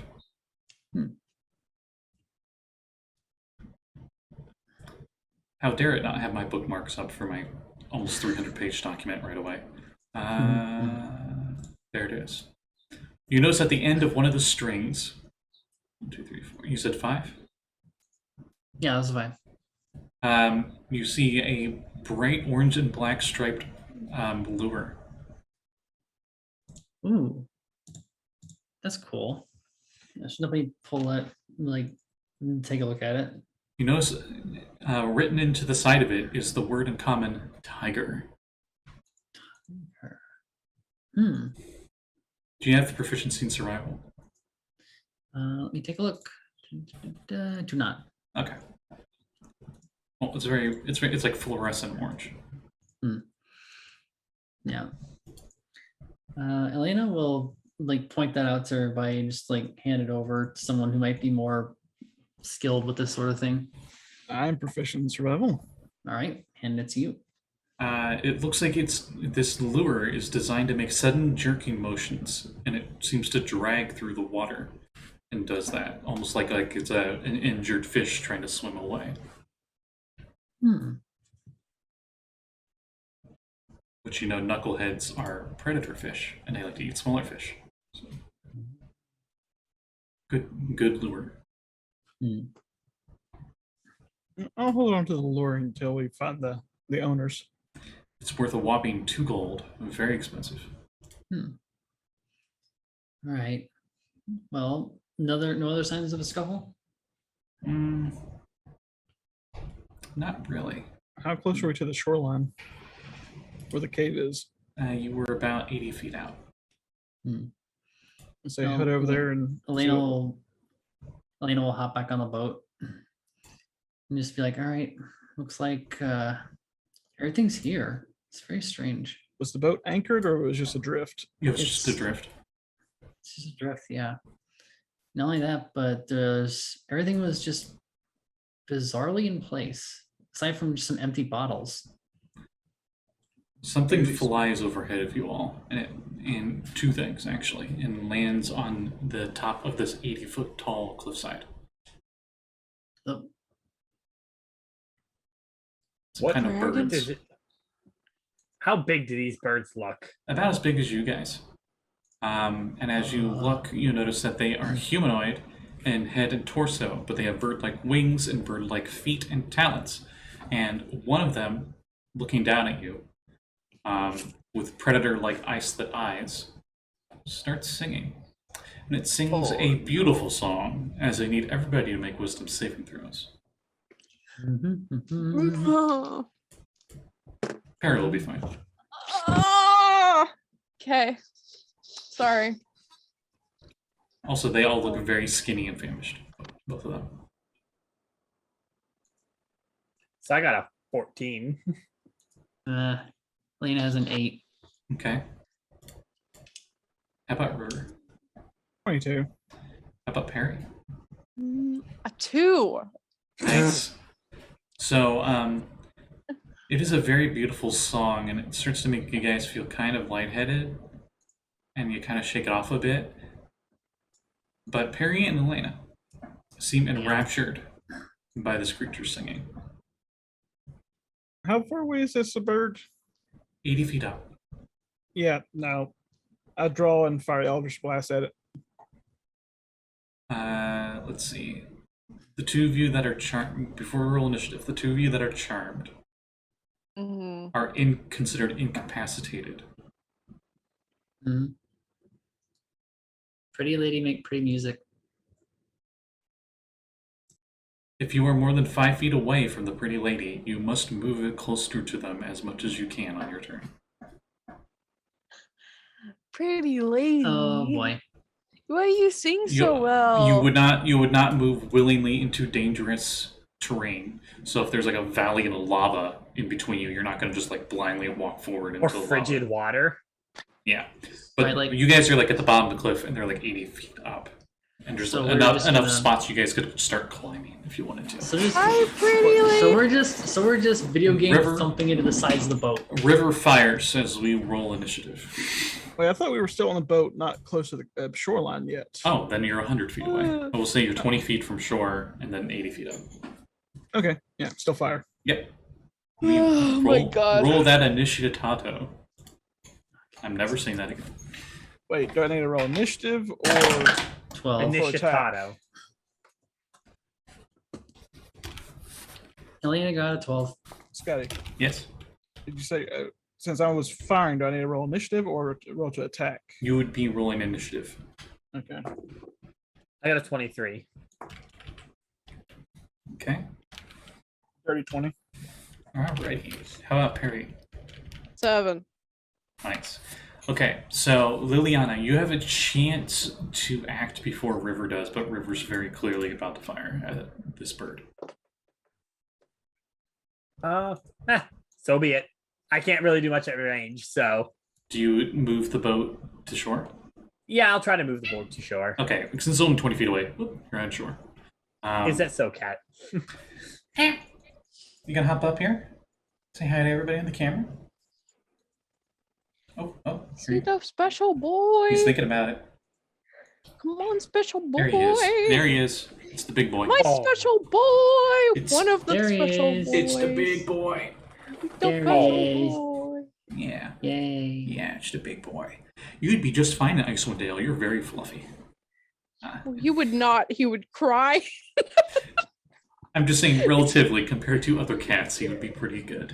Compared to Garfield, he would be better. But Okay, so since Liliana just moves the boat, you don't do anything else on your turn, right? Yeah, I would say that was your action to move the boat. But yeah. anyway. The action, and then I'll just kind of move onto the out of the boat, and Look at him looking at the camera. Okay, River. Now you can fire. Alrighty. First one. As she's singing like Ariel's song. I wanna So this is how we're starting off. No, well, okay, maybe not that song. The one where her voice gets taken, where she's just like the ah. So the first blast is a dirty, not a dirty, but a natural 20. Oh, hey, I get to pull up that PDF that I forgot to pull up. So how about the second attack? While I load up this secret table. Second attack is a 16. Okay, both will definitely hit. That's okay, Adobe Acrobat. Take your time. It's okay, Rocky. Take your time.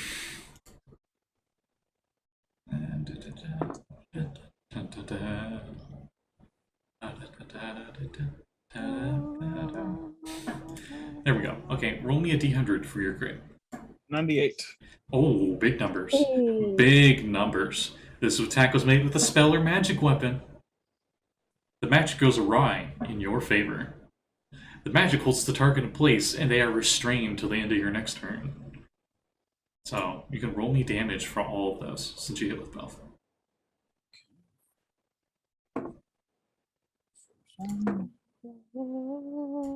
First one hits for 17. Okay. Second one is 8 more. So 25 total. Yes. All right. I would say that would break their concentration on singing. You shot the singing one specifically, if I recall. Yes. Yeah. Shut up! Okay. Those of you that were charmed are no longer charmed. What happened? Lena shakes her head and just blinks a couple times. As it is their turns.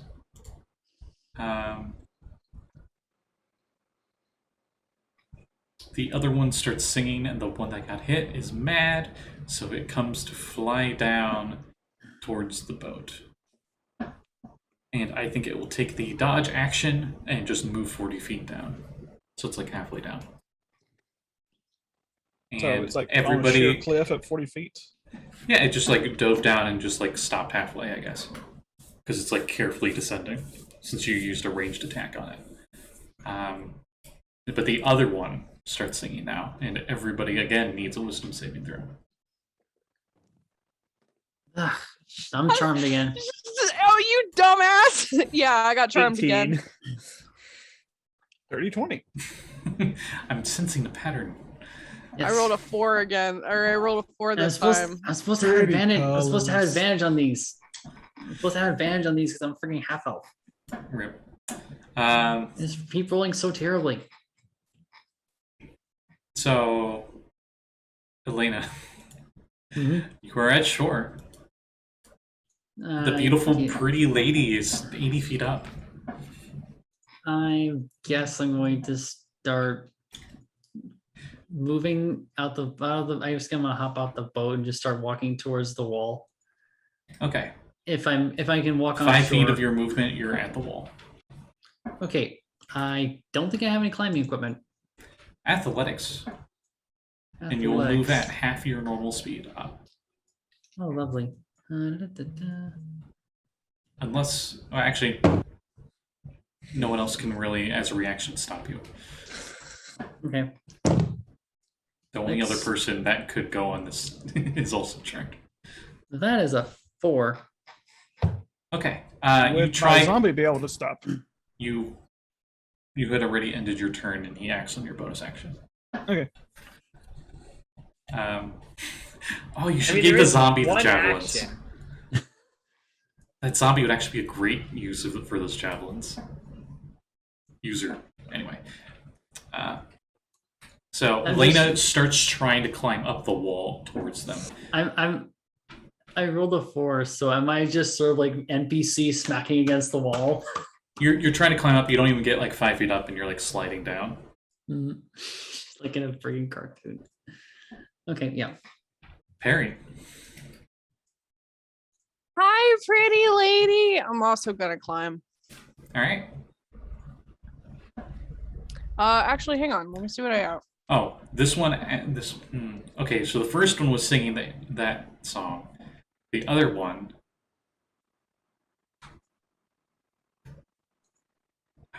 What would be an enchanting song?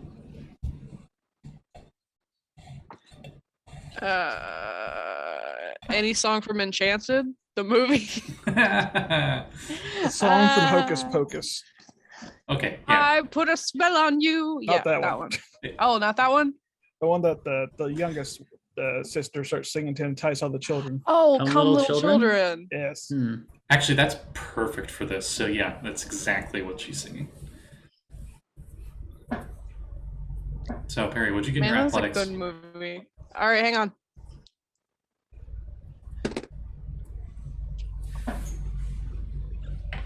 Nat 20?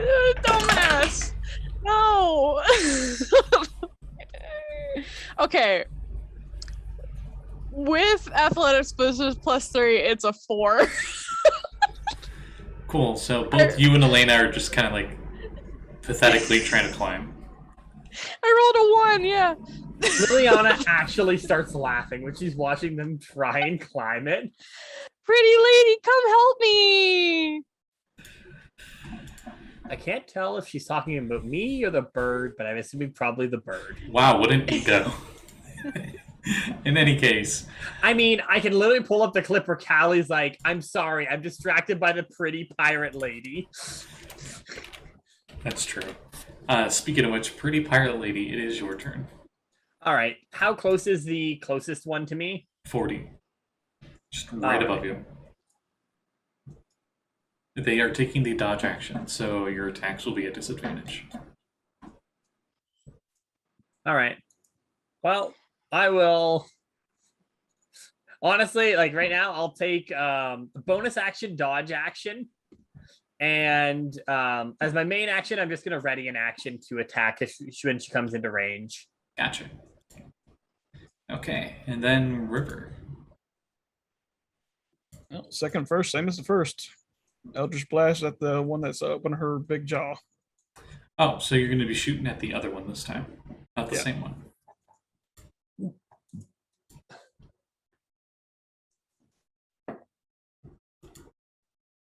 16.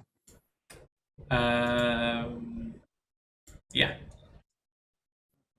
Oh, I probably don't need to say it, but both these ladies are naked, so they're topless. Ah, it's a tidbit nipply.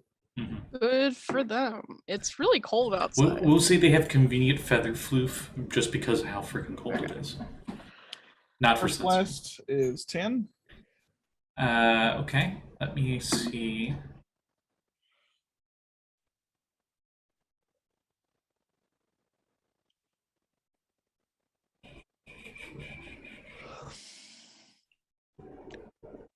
Actually, it does not say that they need to concentrate on the song. They're just using their bonus action to sing.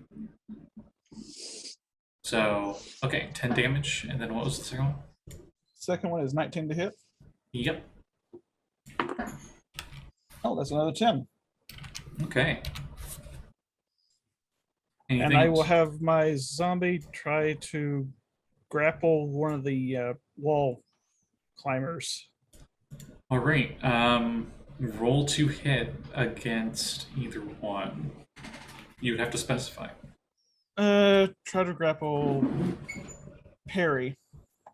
Okay, Perry. Roll me either an athletics or acrobatics, and the zombie needs to roll an attack roll, strength based. Strength based. I'll do athletics because it's less, and I want to fail. So Do you, though? 13. Do I? Well, You don't want him to Perry stop you from wouldn't- getting to the pretty lady. He's like a real zombie too. fine. Strength is 15. 18. Fine. Cool. It doesn't matter anyway. All right. Do we get repeated saving throws on these against these things? Oh yeah, of course. So would we have gotten one at the end of our turns if we're climbing? Actually, yes. I think so. Let's see.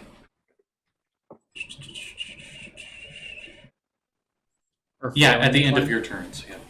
Okay. I apologize. Should we roll? I've read like the entire paragraph on what charmed targets have to do, except for the last sentence, of course. So, yeah, both of you can roll wisdom saves again. I got a 14. I got.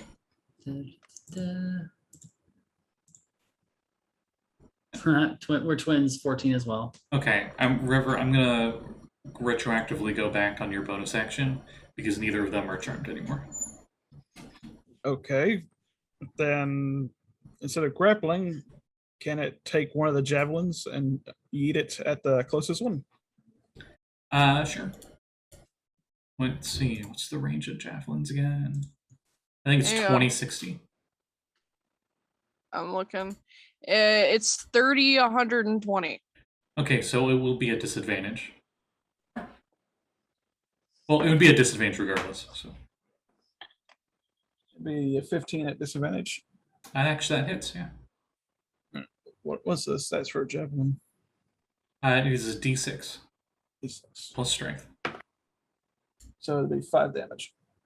Would this be the one that's all the way at the top of the cliff, or the one coming down? One coming down at 40. Okay. Since that was the one that was using the dodge action, it was at disadvantage. Mm-hmm. Well, the one that's coming down would be a disadvantage, but the one up above would still be at its long range increment. It'd be a disadvantage. So Yeah, fair enough. Anyway, so you do that 5 damage with the javelin. Then it is their turn, and I think the one that's flying down is gonna attempt to grab. Attempt to grab Elena. Elena probably looks the easiest to grab. So, Elena, since you are not charmed, you're definitely trying to resist this. Oh, so yeah. you can give me an acrobatics or athletics. I will go with acrobatics. It's better, hopefully. I said that before I roll. Oh, it was much better. What'd you get? 27. All right, with an 11, there is no way in hell this harpy was able to get you.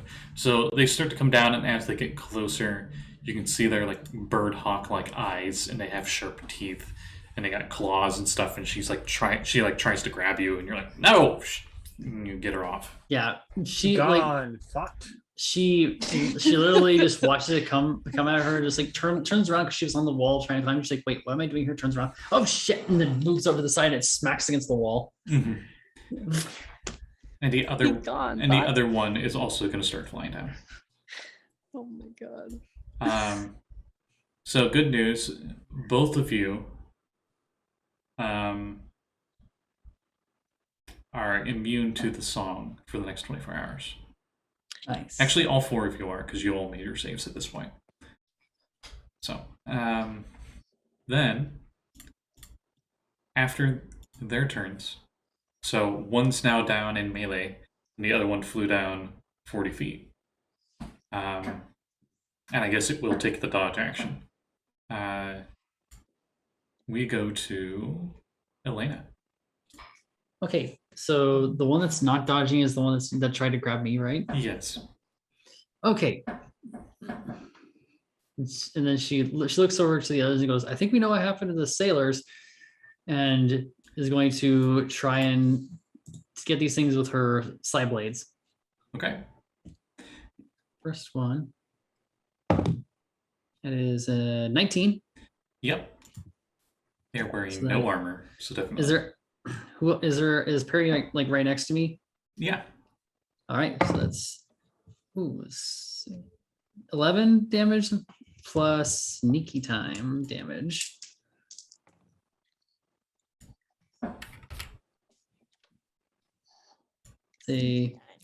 That's 20 damage all day. That's the first strike was psychic. The rest was all like the sneak attack blade damage or sneak attack damage. All right. You kill the crap out of this harpy as it falls from the sky. It was like just like right at your head level. So just Yeah, what she does is she literally just puts her like hand up to its, like she actually grabs it by the mouth, and you just see like Psylocke, a pinkish purple blade just like erupts out the back of its skull as it just emits from her hand and just pulls it back. you hear from the other one in common, sister, and and it looks hesitant, like it's gonna try to run away. She turns around and just goes, the both of you can't carry a tune in a bucket, and flings another blade at that one. Okay. It would be a disadvantage because they are Right. taking the dodge action. Right. So that is, oh, damn it. Drop the dice. Yeah. Okay, so that one's definitely gonna miss. That doesn't work. That's You might be surprised. it's a 15. That hits. All right, sweet. And that's just gonna be with the D4 one for that psychic blade. Okay. 3 psychic damage. Okay. All right, that's it. All right. After you, it is Periwinkle's turn. It's not in melee, right? So This one's 40 feet above your head, and it's dodging. All right, cool. So it's disadvantage then. Mm-hmm. It would be a disadvantage from the range alone. Okay. Can I say I recklessly attack? Reckless only is for melee attacks, if I recall. Oh yeah. All right. So Because I disadvantage. think Vex brought it up before.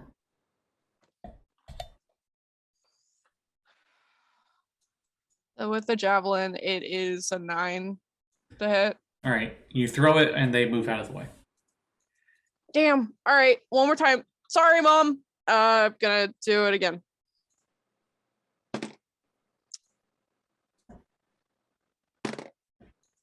That is a 12. The 12 does hit. Like I said, they are naked. Okay. And they're not the most dexterous creatures. I didn't say that I'd do the penalty thing because I don't need that right now. Is the penalty for any attack? Well, I'm not doing the penalty. Yeah, it would have to be for great weapons only. Two-handed. Oh, is it? Yeah, that's right. Vex told me that before, and I knew that in my mind, and I still said. If you make a melee attack with a heavy weapon that you're proficient with. 3 + 3, that's 6 damage. Okay. This harpy's not looking so hot. Anything else in your turn? You still have your move and bonus action. Isn't it stupid to rage now? There are 4 caves along the bankside. Yeah, I know, but if I don't take an action, then my rage disappears. So I might as well not. All right. Let me see what else I can do for a bonus action. Fun thing in older editions of D&D for Barbarian raging, if you wanted to keep it going, but there was not something within swinging range, you could punch the ground, and it technically attacked that turn. Yeah, I'm not. I like third edition Frenzy well, Berserker. that's why it very, very clearly puts you have to attack a creature, not you just have to attack. And You can just punch yourself in the face. And there was a prestige class called Frenzy Berserker that was very, very fun, mostly because you were really good at ripping and tearing. The bad news was you could swing at an ally very easily. Pretty much, if enemies are not within melee, but an ally is, you have to swing at them if you have attacks left. Anyway, go ahead. That's your turn. That's it for my turn. Yeah. All right, Liliana, it is your turn. This last harpy looks like it's going to try to run away. Liliana just does nothing. I can't do anything in this range. Okay. How about River? How far is it away? 40 feet. Taking the dodge action. Oh. Well, your singing was a little off. Let's see if we can get it in tune as we toll the dead. Hey, wisdom save? Yep. Sound like vicious mockery. You should be a part. I rolled a nat 1. Go ahead. Oh boy. That's the first time I rolled a nat 1 with the Strahd dice. It's, to be specific, it's the Funko Pop Strahd dice. The special Strahd dice. Here's what the nat 1 is. If the camera focuses at all. Is a skull. It'd be 17 total. Let's see. Yeah, it just falls from the sky. Lands with a dull thud on the ice. She just was a little flat. Hey. Yeah, she's very flat. Flat as her landing. And that is when you see these 4 different caves. One of them is all the way to the right of this cliffside, since you're facing the cliffside. And it appears to be almost like a frozen river that seems to slant upwards into a cave system. The next one over to its left is about 20 feet up from the cliffside. And then the other 2 that are even further left are about 30 feet up from the cliffside. Well, there's 4 of us and there's 4 caves, so who wants to take which cave? No. And I'm going to send you guys the map. So would there be anything valuable to salvage off of harpies? I mean, they're feathers, I guess. Might be their feathers or maybe their talons. But nothing really of value, if that's what you're looking for. Useful.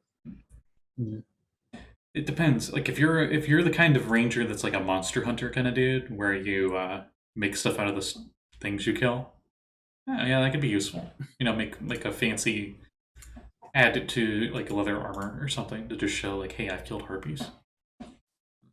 I'm just a cleric with a +7 to survival. They're a mix between blue and white feathers. Some of them I have every once in a while a black one, like a snow owl.